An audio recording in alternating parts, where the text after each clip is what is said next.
Rhonda Ray here at one of my most favorite places on the whole planet, Faith Pump Fridays. I love it here. I do. And we've been making our way through the novel my daughter Kaylee Ray and I authored together, Turtles in the Road. It's been a lot of fun. We've been talking about the spiritual application to whatever's happening in the chapter of the week.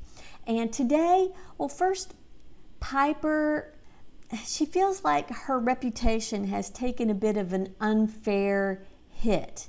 And then Jay is still sort of struggling with this niggling thought that he might want to do something else for his job and ministry other than what he's done his whole life. And he's worried about what people are going to think about it. So our reputations, let's talk about those a little bit. Sometimes they are a lot more important than we think they are, and sometimes they're not nearly as important as we think they are. So yeah, I think about this a lot because life as an author, let's just say it's full of a whole lot of shameless self-promotion. Like you're required to do that. And it's a lot more unabashed self-promotion. Like it's enough that it would make normal people like blush, or at least make them a little uncomfortable. Well, then there's me. See, I'm really more the kind to repeatedly ask my publisher to make a life-size cardboard cutout of me. Is that wrong? It's a little wrong. Mostly I want to do it though so I could take it to a book signing or something and then say something like, I'm so excited to be here that I'm beside myself. Huh? Beside myself? And then I would make some sort of weird comment about a double standard. It would be worth it. And besides that, I have tried to convince them that it would be extremely economical because I am 5'0" tall. How much cardboard would it even take, right? You get it.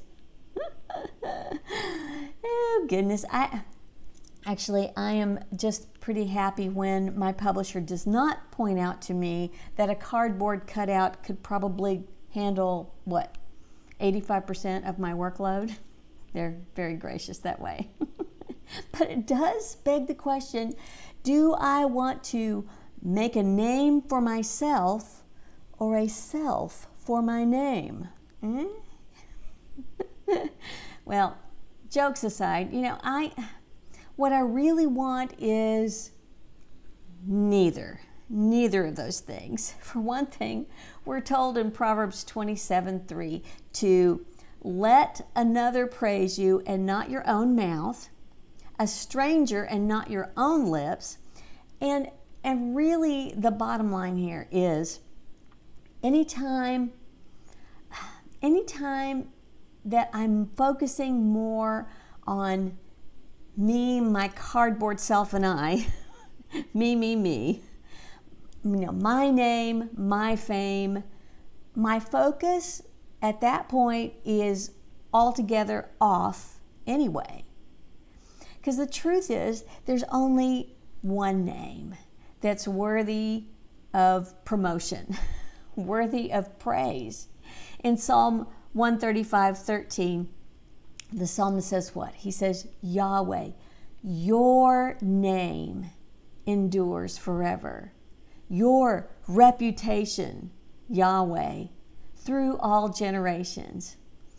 And so really, it all boils down to Paul's charge in Colossians 3:17. I was just talking about this passage with a friend this week. And whatever you do, in word or deed, do everything in the name of the Lord Jesus, giving thanks to God the Father through him. So yeah, all self aside, real self, cardboard self, whatever, we are called to make every detail of this life about Him, about His great name. I wrote an article about this a few years back, and in that article, I wrote a prayer that I like to come back to a lot, because writing the article took me to this place of surrender, and it's a place of surrender that I have to come to this place regularly. So let me just read that prayer to you. Lord, I surrender my reputation into your hands. I surrender my success, whatever that might look like, into your hands. I put my name in your hands. May the glory of your name, your wonderful name, be my reason for doing everything I do, all by your power, through your indwelling presence, all thanks to you. And then I prayed that prayer in His name. I do. I still have to come back to this often, because it's at that place of surrender that I find I really don't have to worry so much about my name. I really don't have to worry that much about my reputation. Yeah, protect your reputation as much as you can, sure, but worry about it? Nah.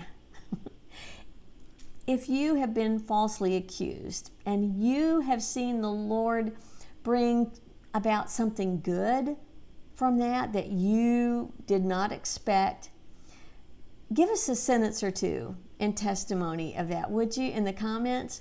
If you're struggling with any of these things today, by the way, let us know, because we would absolutely love to pray for you and with you. And so really that makes the charge today. That's kind of how it shapes our charge today for our faith pump. Protect our reputation, yes. Protect your reputation by allowing the Lord to empower you to live well. And then don't worry about the rest. You know what? Jesus was falsely accused, and He even told us to kind of expect the same thing, right? Focus on Him. Don't sweat the rest. A shout out here today to our Faith Pump Friday co-host, Beth Duell. Hey, Beth. Feel free to direct message your prayer request to Beth or to me.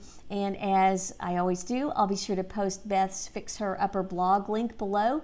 You can always check in with her there. That new Fix Her Upper study here at Faith Pump, we are starting it up the first Friday of 2018, January 5th.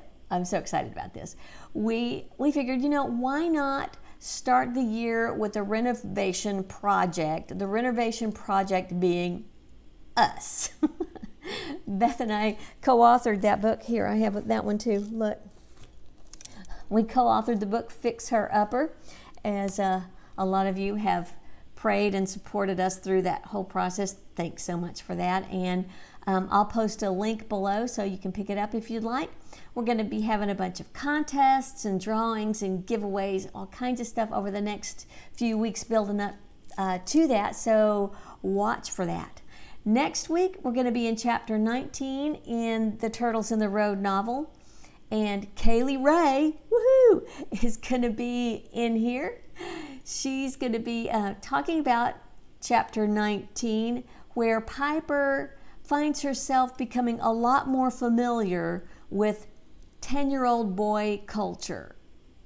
This can not be anything but entertaining, except there will be some great Bible study taking center point right here at Faith Pump Fridays. We'll see you then.